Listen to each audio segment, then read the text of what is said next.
Hermanos queridos, bienvenidos para este primer culto dominical. Siempre es motivo de alegría. Juntos meditar, leer la palabra de Dios. Durante la semana hemos estado leyendo, estudiando, investigando, aplicando también a nuestras vidas los capítulos 19, 20 y hoy el capítulo 21 del libro de Deuteronomio. ¿Y de qué habla el capítulo 21 de Deuteronomio? Dios exige de su pueblo un procedimiento justo y santo. Para elaborar una comida se necesita un procedimiento, y más los que o las que cocinan con una receta. Hay que seguir un procedimiento. El mecánico para arreglar un automóvil, reparar un motor, necesita un procedimiento. Y también el médico que atiende a un enfermo sigue todo un proceso, un procedimiento de exámenes y análisis, y luego da el veredicto o el diagnóstico de su situación. Un procedimiento. Para obtener la licencia hay que seguir un procedimiento. Bueno, tiene que aprender a manejar, luego le toman una prueba de los ojos y luego también hay una prueba escrita de 20 preguntas y creo que por lo menos tiene que atinar a 16 y entonces le dan la licencia. Hay un proceso, un procedimiento. Y a mí me agrada mucho cómo nuestro Dios es perfecto, ordenado, organizado y en todo sigue un procedimiento. Dios exige de su pueblo un procedimiento y que este procedimiento sea justo y santo. Ustedes van a notar en este momento en sus Biblias que tenemos algunas conjunciones condicionales. Y estas conjunciones condicionales comienzan con la palabra sí. Miren el 21. Sí, en la tierra de Jehová tu Dios te da para que la poseas, fuere hallado algún muerto. Sí, el sí es un sí condicional. También los abogados llaman aquí una casuística de la ley, casuística. Y aquí tenemos nosotros una casuística de la ley mosaica, casos y todo su procedimiento. Entonces, la conjunción condicional sí. También nótenla en el versículo 15. Si un hombre tuviere dos mujeres, a algunos les agrada este tema tal vez. Ahí está otra conjunción. Y en el 21:18, ahí está otra conjunción condicional. Si alguno tuviere un hijo contumaz. Y en el verso 22 tenemos otro sí condicional, si alguno hubiere cometido algún crimen. Y en la homilética ya ahí es fácil darse cuenta que este capítulo tiene 5 partes principales. Del 1 hasta el 9, una parte. Del 10 al 14, la segunda parte. La tercera conjunción condicional del 15 al 17. Ahí está la tercera parte. La cuarta del 18 al 21. Ahí está el sí condicional, la cuarta parte. Y la quinta parte del 22 al 23 que comienza con la palabra sí, con el sí condicional, la quinta parte. Y ahí está entonces en lo que homilética se llama el arte de predicar o la ciencia de predicar. Ahí están 5 puntos para que cada uno sea explicado. ¿Cuál es el tema? Dios exige de su pueblo, exigió en ese tiempo y también exige de nosotros hoy. ¿Qué exige? Un procedimiento justo y santo. Para poner en disciplina a una persona en la iglesia también se sigue un procedimiento. Las iglesias que ponemos en disciplina, porque eso ya puede ser que hayan unas pocas congregaciones que lo hacen o lo hacemos. Aquí sí todavía practicamos esto. Si uno de nosotros tiene una mala conducta y ha pecado de manera horrible, esa persona es retirada del ministerio transitoriamente hasta que se arrepienta, abandone su pecado, entonces vuelve a la comunión de la iglesia, aunque no necesariamente significa que vuelva a su cargo o a su ministerio. Sí, continuamente se separa a hermanos tanto a nivel de los jóvenes como también de los adultos, y se lo hace delante de Dios y en el área, en el ministerio donde la situación se presente. Y hasta aquí nos ha ido bien. Nunca hemos tenido alguna persona a quien se haya disciplinado y que se lo haya dejado en el piso. No, siempre se levanta la mano y se lo restaura. También en la Iglesia Nacional yo doy fe que todo pastor que cayó, Dios lo levantó y le dimos la mano. Aunque ¿saben qué sucede? A algunos que les hemos dado la mano ya se han envanecido, se vuelven un poco orgullosos y no se acuerdan de dónde el Señor los sacó, de dónde los levantó. Por eso yo estoy seguro que si yo cayera, Dios me guarde, creo que muchas personas extenderán su mano y me levantarán. Porque toda la vida hemos procurado extender la mano al que ha caído. Y para esto se sigue un proceso, se sigue un procedimiento.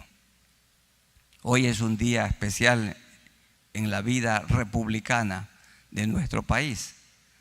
Hoy hay elecciones para presidente y vicepresidente y otros cargos.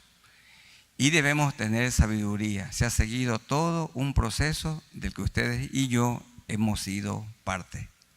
Que elijamos conforme Dios nos dirija.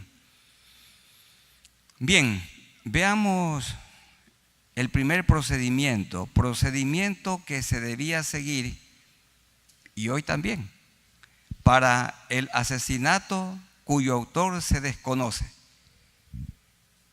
Hermanos, a mí me da mucha tristeza cuando vengo conduciendo para este templo y aquí tenemos cerca el cementerio y ahí está la morgue y continuamente allí vienen cadáveres y algunos de esos cadáveres son irreconocibles. Realmente nunca se sabe quién los mató, aunque ya nosotros sabemos más o menos quiénes pueden ser. Pero hay asesinados que no se descubre nunca su autor. Ustedes conocen personas muy influyentes que fueron asesinadas, gobernantes famosos, y hasta ahora se conoce a ciencia cierta quién los asesinó. Dios ama mucho la vida y Él es el autor de la vida. Y hermanos, Dios prohíbe que nosotros derramemos la sangre de otro o de otros. Para Él tiene tanto valor la vida, para nosotros también. Por eso dice en el verso 1, si en la tierra que Jehová tu Dios te da, para que poseas, fuera hallado alguien muerto, tendido en el campo, y no se supiere quién lo mató. Esto es muy común hoy. ¿Qué había que hacer? Aquí está el procedimiento. Entonces tus ancianos y tus jueces, vean, los líderes, saldrán y medirán la distancia hasta las ciudades que están alrededor del muerto. Y los ancianos de la ciudad más cercana al lugar donde fuere hallado el muerto, tomarán de las vacas una becerra, es una vaca, que no haya trabajado, que no haya llevado yugo. Y los ancianos de aquella ciudad traerán la becerra, en este caso, este animal inocente, a un valle escabroso que nunca haya sido arado ni sembrado, y quebrarán la cerviz de la becerra o de la vaca allí en el valle. Un animal inocente moría en lugar del culpable. ¿Qué hacían los jueces? Medir. Y la ciudad más cercana al muerto se hacía responsable de ese cadáver. Por ejemplo, si se encuentra un cadáver como por la parroquia Roberto Astudillo, está más cerca Naranjito o Milagro, los que andan por ahí todos los días. Hay que medir hoy día, hay que seguir un procedimiento. Pero la ciudad más cercana, sus líderes se hacían responsables de ese muerto.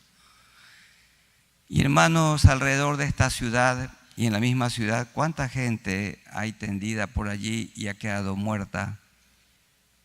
Y con nosotros a lo mejor no pasa nada.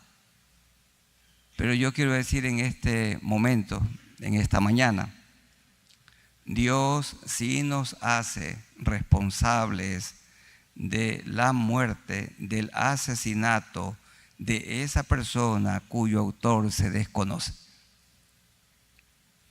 Y sí deberíamos pedirle perdón a Dios y confesarle a Dios y decir: Señor, nos duele la muerte de esta persona.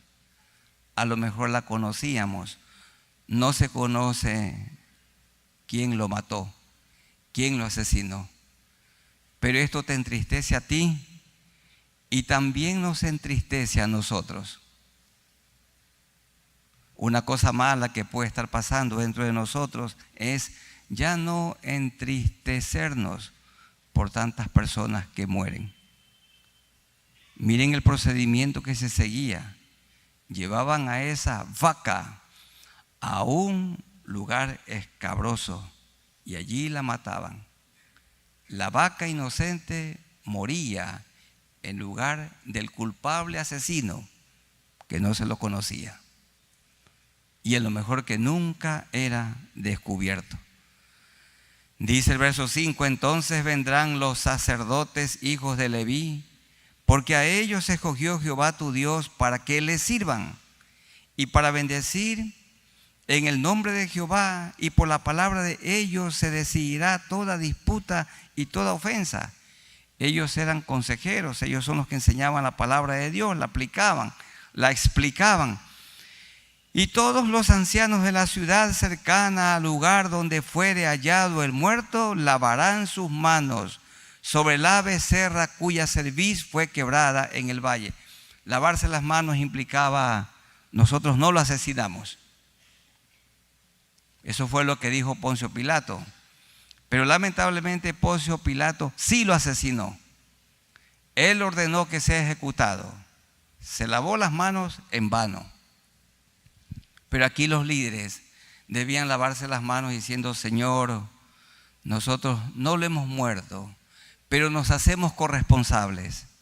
Nos duele, nos entristece, porque tú le diste la vida a ese hombre y no debió ser quitada la vida de esa manera. Yo les invito a los aquí presentes y a los oyentes para que de ahora en adelante tengamos más tristeza y dolor por personas que mueren y no se conoce quién lo asesinó o quién la asesinó. La vida tiene mucho valor para Dios y también para nosotros. Y protestarás, dice el verso 7, y dirás: nuestras manos no han derramado esta sangre, ni nuestros ojos lo han visto. ¿Pero qué dice de esta manera?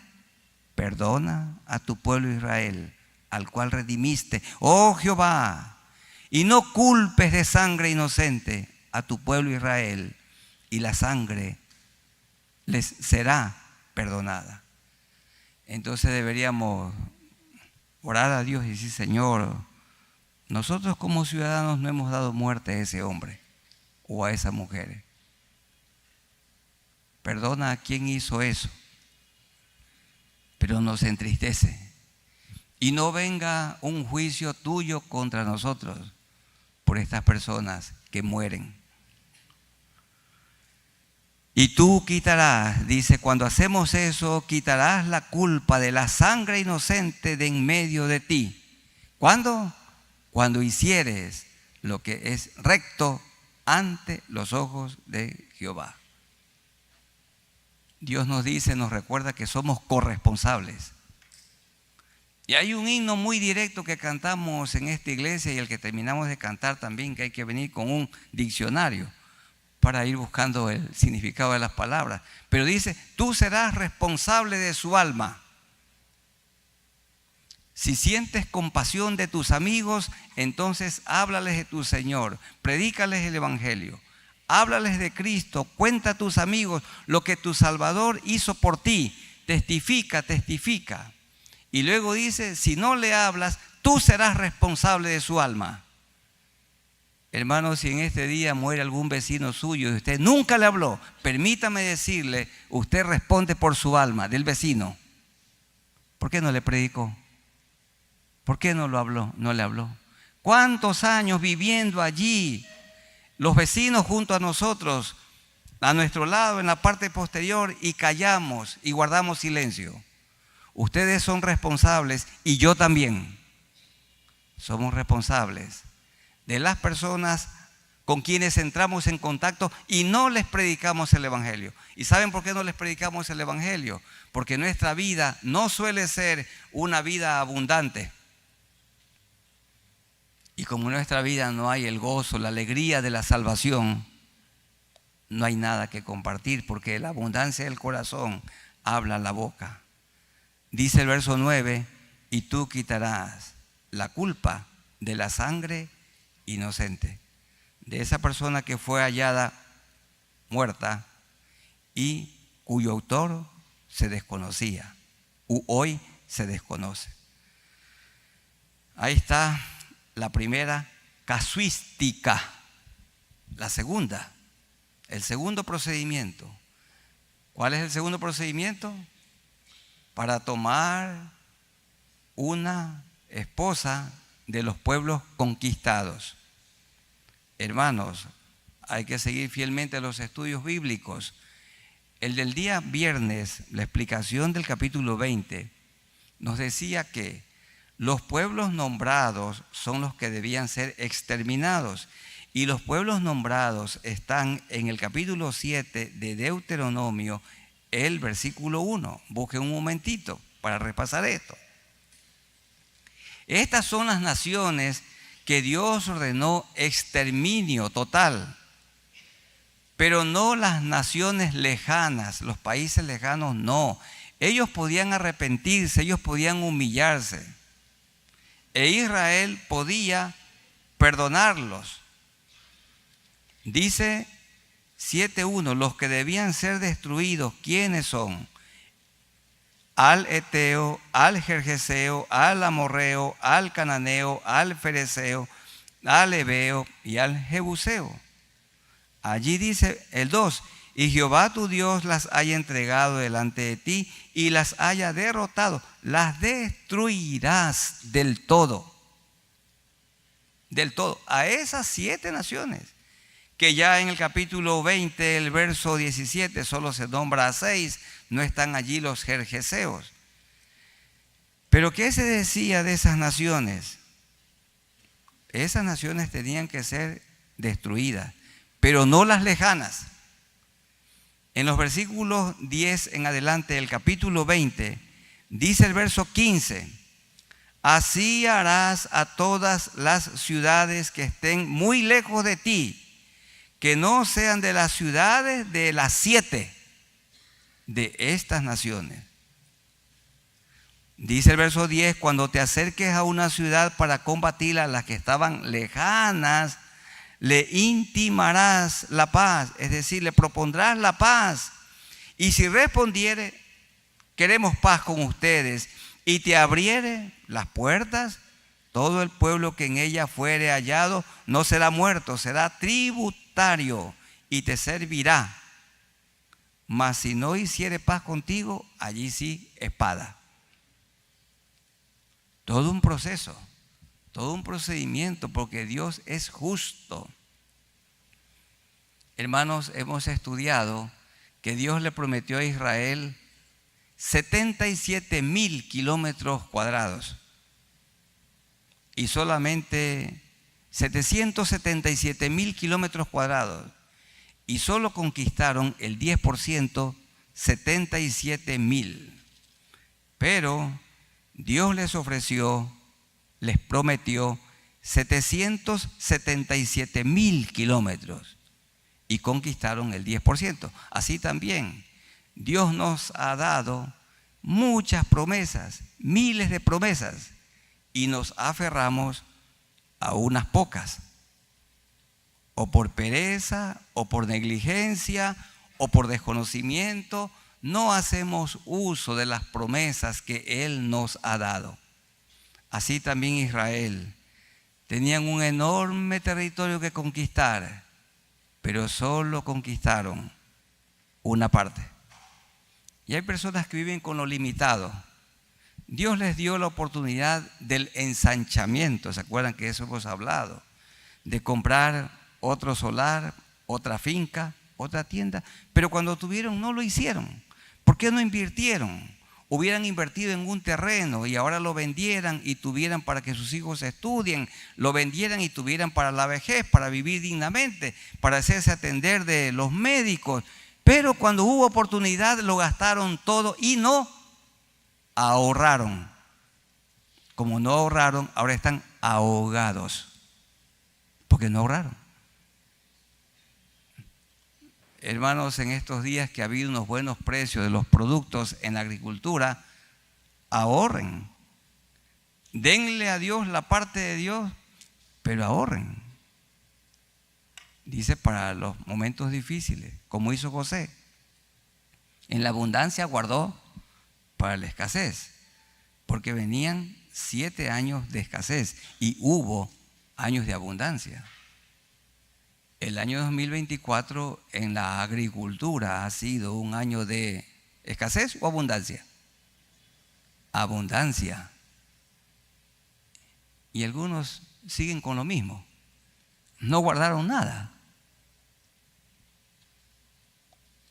Contribuir para la obra del Señor, que la familia viva mejor, se prepare mejor, y también ahorrar un poco para los años difíciles. Bien, entonces el segundo punto es que podían tomar una esposa no de las 7 naciones, porque eran corruptas, hermanos queridos, eran depravadas, pero de las lejanas podían tomar. En aquel tiempo Dios permitía eso, era la costumbre. Dice el verso 10, cuando salieres a la guerra contra tus enemigos y Jehová tu Dios los entregare en tu mano y tomares de ellos cautivos. ¿De qué naciones? De las lejanas. Y vieres entre los cautivos a alguna mujer hermosa y la codiciares, ahí significa, y te enamorares de ella y la tomares para ti por mujeres. Había que tomar un procedimiento con la hermosa y con la fea. No nos dice. Pero ahí está. En el verso 12 está el procedimiento. La meterás en tu casa, todavía no convivir con ella, y ella rapará su cabeza, porque comenzaba una nueva vida. ¿Y qué más? Y le cortarás sus uñas. ¿Cuántas tienen aquí uñas largas? Hay que cortarle. Y le cortará sus uñas. Y se quitará el vestido de su cautiverio, porque eran tomadas como esclavas. Y se quedará en tu casa y llorará a su padre y a su madre un mes entero. Y después podrás casarte, llegarte a ella y tú serás su marido y ella será tu mujer. Y en las prácticas de ese tiempo, y si no te agradare, la dejarás en libertad. No la venderás por dinero, ni la tratarás como esclava, por cuanto la humillaste. Bueno, estas son cosas que Dios permitía. Nunca era su voluntad soberana, su voluntad permisiva, pero la voluntad soberana de Dios siempre era que el hombre tenga una sola esposa, y sigue siendo hoy la misma ordenanza, y que cada mujer tenga un solo marido para toda su vida. Pero aquí está una excepción, un procedimiento. Cuando una mujer lejana, un hombre se enamoraba de ella, era una mujer que no había conocido varón, y entonces seguían ese proceso de raparla, cortarle las uñas, bañarla, limpiarla, cambiarle el vestido, y por supuesto el hombre comenzaba a hablarle del amor de Dios.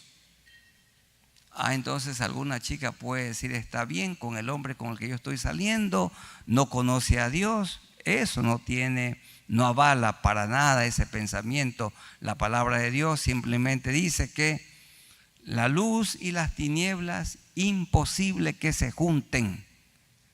Un joven que está en la luz de Cristo debe buscar a una chica que también está en la luz del Señor y que ha confesado sus pecados, se ha arrepentido, se ha convertido y ha puesto su fe en Jesús. Este procedimiento se debía seguir con los pueblos conquistados. En tercer lugar, continúa con el sí, conjunción condicional del 15 al 17. Ahora, ¿qué cosa? ¿Qué procedimiento? Procedimiento para repartir la heredad a los hijos. Ya lo han oído ustedes que en el municipio de esta ciudad y todos los municipios tienen muchísimos problemas con asuntos de terrenos. El terreno que hemos comprado también creo que tardó más de un año, año y medio, con la diligencia del abogado que estuvo en esto, y oímos el día que firmamos la escritura y que entregamos los cheques, que ha sido uno de los casos más difíciles tener las escrituras de ese terreno que hemos comprado. Entre varias escrituras todavía hay una en la mitad que falta tramitar. Todo muy complejo, y gracias a Dios por los que han estado trabajando allí arduamente. Veamos versículos 15 hasta el 17. Si un hombre tuviere dos mujeres, lo que nunca era la voluntad de Dios, la una amada como Raquel en el caso de Jacob, y la aborrecida, ¿cómo se llamaba? La Lea. Lea era aborrecida, qué pena. Y la amada y la aborrecida le hubieren dado hijos, y el hijo primogénito fuere de la aborrecida. Miren, Dios es justo. Por eso el tema es: Dios exige de su pueblo un procedimiento justo y santo. Justo.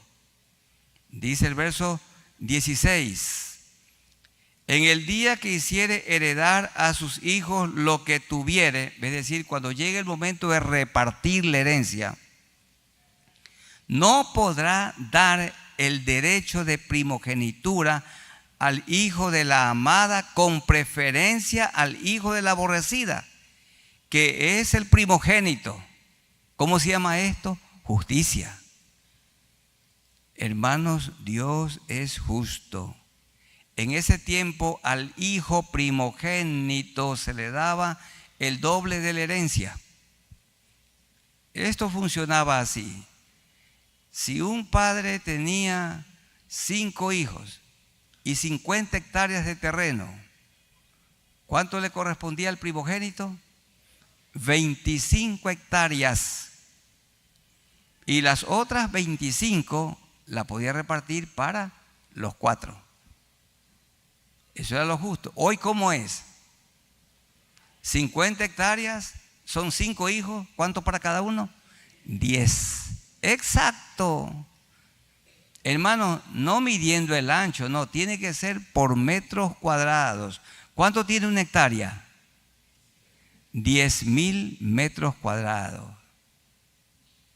Qué problemas que hay en la repartición de los terrenos y se cometen tantas injusticias. Tiene que ser la repartición milimétrica, por metros cuadrados, hermanos, acuérdense de eso. No calculando, no al ojo, al ojímetro, no, sino metros cuadrados. Y entonces allí hay satisfacción cuando la repartición es justa y es santa.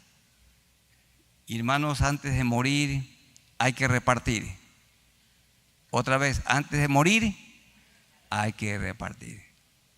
Y los padres que tienen ahí eso agarrado, afloje ya, afloje, porque en el momento de morir la mano se abre. Y antes de morir, afloje eso, para que los hijos tengan. Y mi esposa me dice, afloja tú, porque tenemos nosotros que repartir. Nos toca repartir algo que Dios nos ha dado. Aflojemos, Chabelita. Entonces, en el día que hiciere heredar a sus hijos, tenía que darle, si su primogénito era el hijo de la aborrecida, a él le correspondía la mitad. Esto es justo, esto es recto. Mas al hijo de la aborrecida reconocerá como primogénito, para darle, ¿qué cosa? El doble de lo que correspondiere a cada uno de los demás. A mí me encanta tanto la claridad de la palabra de Dios. La Biblia no es ambigua. La Biblia no es ambigua. La Biblia es autoritativa. Habla con radicalidad. Dice, al primogénito el doble. Hoy no se aplica eso. Hoy a cada uno se le da por partes iguales. ¿Cómo se mide? En metros cuadrados. En metros cuadrados se contrata un topógrafo. O también los ingenieros agrónomos que abundan aquí sentados muchísimos. Ellos saben muy bien cómo medir un terreno. Y se lo reparta para que ninguno piense que se hizo una injusticia. Que Dios nos ayude también a nosotros. Dice, para darle el doble de lo que correspondiere a cada uno de los demás, porque Él es el principio de su vigor y suyo es el derecho de la primogenitura. ¿Cuál era el derecho? No solo recibir el doble, sino también Él iba a ser el conductor, el guía espiritual de la familia, el cabeza del hogar de esa familia. Y así cada hombre en el hogar es la cabeza, el que dirige, el que preside, no el que manda, no el jefe. A un hombre no se le dice nunca, nunca jefe. No, el esposo no es jefe. El esposo dirige con amor, dirige con el ejemplo. Ahora, ¿cuál nos toca? En cuarto lugar, procedimiento para castigar al hijo rebelde. Aquí tenemos la cuarta casuística, o también tenemos la cuarta conjunción condicional que comienza con la palabra sí, sí. 18 al 21. Veamos el cuarto procedimiento. Si alguno tuviere un hijo contumaz y rebelde, esto es triste. Contumaz significa un pródigo, que ya es un muchacho que no tiene remedio. Él ha vivido de espaldas a Dios, es depravado. Y ya no hay opción de salvación, ya no. Ha blasfemado contra Dios. A lo mejor es un apóstata. Si alguno tuviere un hijo contumaz y rebelde, que no obedeciera la voz de su padre ni a la voz de su madre, y habiéndole castigado, no les obedeciere. Aquí está implícito que Dios ordena a los padres castigar a sus hijos. Hay que hacerlo con amor. Aunque las leyes digan que no, aunque el gobierno diga que no, aunque el distrito diga que no, si ustedes dejan sin castigo a su hijo, está fregado. Hijo contumaz. Están criando un lobo o están criando un tigre. Dice la Biblia que el padre que no castiga a su hijo está criando una víbora, una boa. Ay de los padres aquí presentes y que no reprenden a sus hijos, que no los castigan. Dice, no, porque me duele, nos hace llorar. Pero luego que ese niño crezca, los hará llorar toda la vida. Hijo contumaz. Dice, y habiéndole castigado, no les obedeciere. Estamos en el procedimiento. Verso 19. Entonces lo tomarán su padre y su madre con dolor y lo sacarán ante los ancianos de la ciudad y ante los jueces y a la puerta del lugar donde viva. Y dirán a los ancianos, los padres le presentan un informe, le presentaban a los ancianos de la ciudad. Así como cuando vienen los padres delante del pastor y traen a su hijo y a su hija. Y ahí nos toca hablar con los padres. Luego los padres salen y hay que hablar con el hijo o con la hija. Porque los hijos suelen tener ese comportamiento rebelde porque sus padres no los crían de manera correcta. Y hay que oírlos a ellos. Hay que oír a los padres y hay que oír a los hijos. Qué pena si un consejero da un veredicto oyendo la queja de la esposa de su marido y no lo escucha a él. Ese es un veredicto injusto, parcializado. Lo justo tiene que oírlo a él y a ella. ¿Quién busca consejo siempre? Ella. El hombre no, es más orgulloso y más terco. Así somos. ¿Quién busca el médico cuando está enfermo? La mujer, el hombre no, por eso el hombre se muere primero. El hombre sin el cuidado de la mujer ya se hubiera muerto. Yo mismo ya hubiera muerto. Porque Isabel es la que me dice, tómate el remedio. El médico dijo a tal hora. Ahí está, me lo pone en la hora de la comida. Tómate esto. Y si no me lo pone, no tomo. La ayuda idónea en todo momento. Muy bien. Y dirán a los ancianos de la ciudad, este nuestro hijo es contumaz y rebelde. No obedece a nuestra voz. Y además de esto, ¿qué más? Es glotón. No come para vivir, sino vive para comer. Es glotón y borracho. ¿Qué es más grave, hermanos, allí? ¿Glotón o borracho? Glotón está primero. ¿Y cuál es el pecado que los pastores no hablamos? De la glotonería. Porque puede ser que dice, si hablo de ese tema, muchas familias se van. y ya no van a regresar. Un glotón es uno que come en exceso. Y como come en exceso, sube de peso, porque no tiene exceso.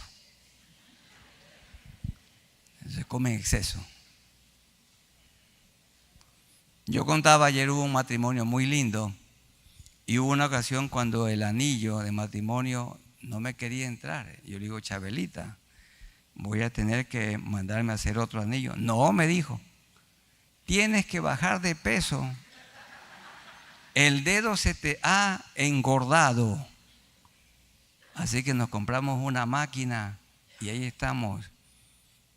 Para mí, si me preguntan, pastor, ¿qué es lo que más no le agrada? Hacer ejercicios. Pero tengo que hacer. Y entonces ahora el anillo entra y sale suave. Y me mantengo en el peso que una doctora me dijo, si sube 1 libra, se fregó. Las doctoras son bien firmes. Y lo mismo la que me trató la dentadura. Si no fuera por ella, ahí hubiera algunos problemas. Bueno, este muchacho es glotón y borracho. Qué tristeza. ¿Cuál es el procedimiento? Entonces todos los hombres de su ciudad, ¿qué hacían? Lo apedrearán y morirá. Y luego dice Dios, así quitarás el mal de en medio de ti y todo Israel oirá y temerá.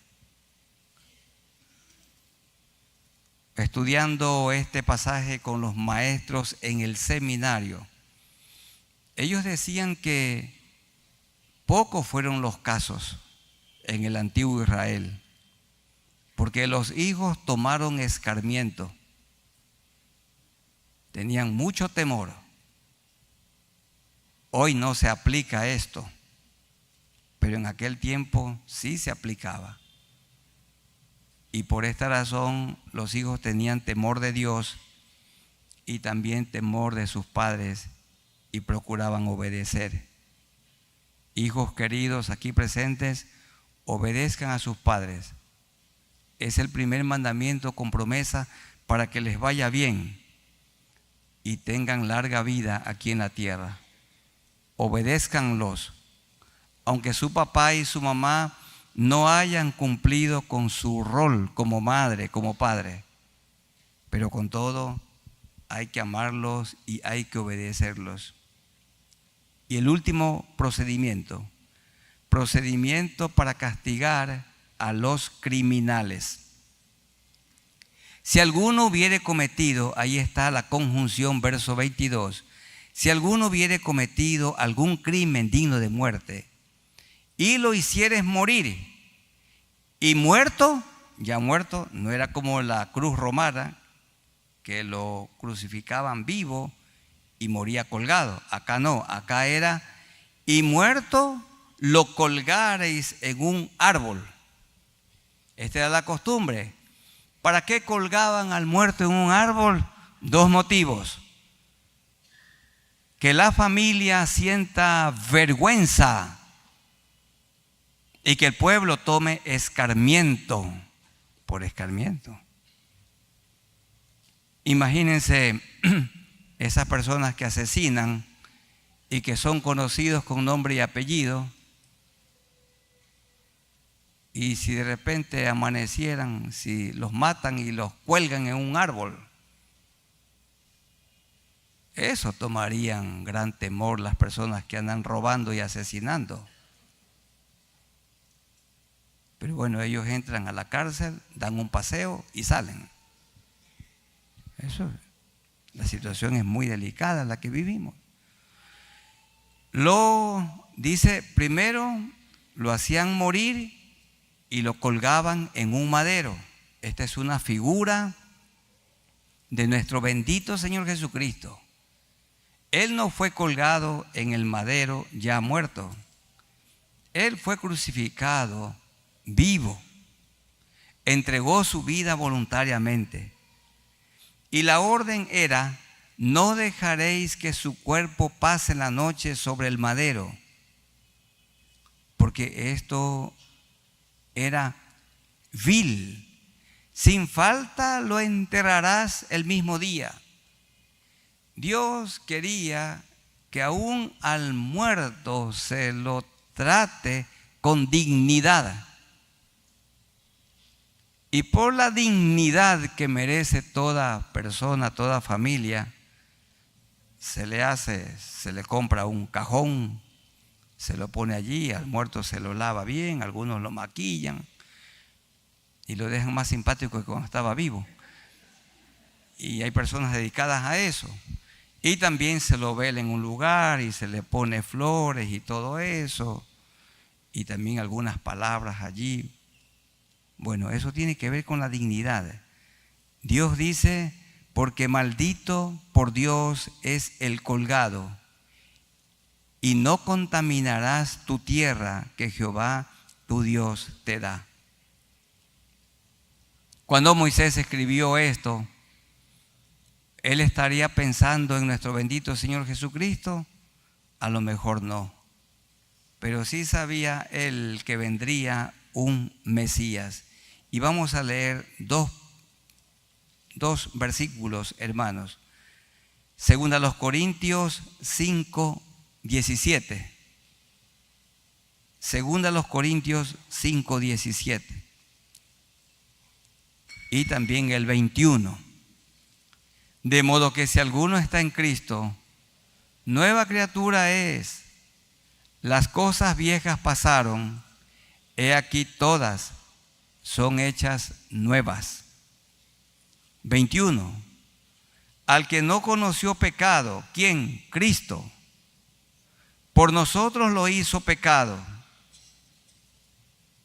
para que nosotros fuésemos hechos justicia de Dios en él. Y Gálatas 3:13 y 14. Gálatas 3, que está después de 2 a los Corintios 3:13. 3:13 de Gálatas. Cristo nos redimió de la maldición de la ley, hecho por nosotros maldición, porque escrito está, maldito todo el que es colgado en un madero. Hermanos, con tanta reverencia quiero decir lo que voy a mencionar. Pero Cristo se hizo por nosotros como un maldito. Él fue colgado en una cruz por ustedes, por mí. Ustedes han hecho lo malo porque han tenido una vida depravada. Yo también. Yo nací y crecí en una familia cristiana, pero con una naturaleza pecaminosa, con una naturaleza corrupta. Y yo tuve que arrepentirme de mis pecados. Yo reconocí a temprana edad que merecía la muerte, pero reconocí que Cristo murió en mi lugar. Cristo nos redimió, nos perdonó, nos limpió de la maldición de la ley, hecho por nosotros maldición, porque escrito está, maldito todo el que es colgado de un madero, para que en Cristo Jesús la bendición de Abraham, el en ti serán benditas las familias de la tierra, alcanzase a los gentiles, a fin de que por la fe recibiésemos la promesa del Espíritu. Por fe en Jesús, el Salvador, se hace salvo el pecador. Sin merecer tan rico don, recibe plena salvación. Aún a los peores criminales, Dios ordenaba en el Antiguo Testamento que los sepulten con dignidad. Y no debería estar en la noche el cuerpo colgado. Colgado en el día como escarmiento, como testimonio, para que el pueblo tema. Pero luego tenía que ser bajado el cuerpo de ese madero y sepultado. Al Señor no fue necesario quebrarle las piernas, porque Él había sufrido tanto ya. Fue crucificado como a las 9 de la mañana y a las 3 de la tarde Él murió. 6 horas estuvo colgado en la cruz agonizando por ustedes y por mí. Y la persona que reconoce que Cristo agonizó, Cristo murió por mí en la cruz, recibe el perdón de pecados y la vida eterna. De todos los versículos del capítulo 21, ¿cuáles son los más preciosos, hermosos y esperanzadores? 22 y 23. A esos dos versículos con reverencia nos acercamos. Cristo murió en un madero por mí. Vamos a ponernos de pie para rogarle al Señor que nos ayude en todo. Él exige que sigamos un procedimiento justo y recto. Para castigar a un hijo, un procedimiento justo y recto. Para aplicarle disciplina a un hermano, un procedimiento justo y recto. Hermanos, si algún día yo me llamo David Mutre, cometo pecado, a mí me tienen que disciplinar. Pero ¿saben qué hagan conmigo? Un procedimiento justo y santo, como he procurado obrar toda la vida. Hagamos un procedimiento justo y santo, como hemos aprendido de la bendita palabra de Dios. Amén. Amén. Amado Dios, muchas gracias por este capítulo 21 de Deuteronomio. Tú eres nuestro Dios y exiges de nosotros, tu pueblo, un procedimiento justo y santo, un procedimiento justo y recto, imparcial. Gracias, Señor, por recordarnos el procedimiento para el asesinato cuyo autor se desconocía, el procedimiento para tomar una esposa de los pueblos conquistados, el procedimiento para repartir la heredad a los hijos, el procedimiento para castigar a un hijo rebelde y el procedimiento que se aplicaba para castigar a los peores criminales. Y Roma siguió con Jesús un procedimiento. Era un procedimiento aprobado, pero con Jesús se hizo una gran injusticia, porque Él nunca pecó, Él nunca hizo maldad. No había un solo motivo para ser crucificado, porque las autoridades oyeron la calumnia, oyeron la injuria, pero Cristo tenía que morir. Y Él murió voluntariamente, colgado en la cruz, en una vergonzosa cruz romana. El mundo no ha conocido muerte tan horrible, dolorosa y vergonzosa como la muerte de cruz. No hay muerte tan agonizante como la muerte en una cruz. Y tú moriste por mí. Mi hermano, allí de pie, glorifique el nombre del Señor y dígale: Señor, tú moriste por mí. Tú tomaste mi lugar. Hoy tengo vida nueva, hoy tenemos vida abundante, hoy tenemos vida eterna. ¿Por qué? Porque tú moriste por mí. Resucitaste al tercer día. Y tu resurrección es garantía de nuestra futura resurrección. Resucitaste con un cuerpo que ya no se enferma, con un cuerpo que ya no se duele, con un cuerpo incorruptible, se lo llama cuerpo glorificado. Y la promesa que nos has dado, a la que nos aferramos, es que también mis hermanos y yo moriremos y resucitaremos con un cuerpo inmortal. Un cuerpo incorruptible, un cuerpo glorificado, un cuerpo apto para vivir en el cielo con el Señor. Que mis hermanos que están enfermos, su cuerpo está enfermo o envejeciéndose, no se preocupen demasiado, no estén preocupados, porque pronto tendrán un cuerpo nuevo. Hay hermanas y hermanos que ya no pueden caminar. Señor, que tú los consueles, las consueles, porque pronto tendrán otro cuerpo.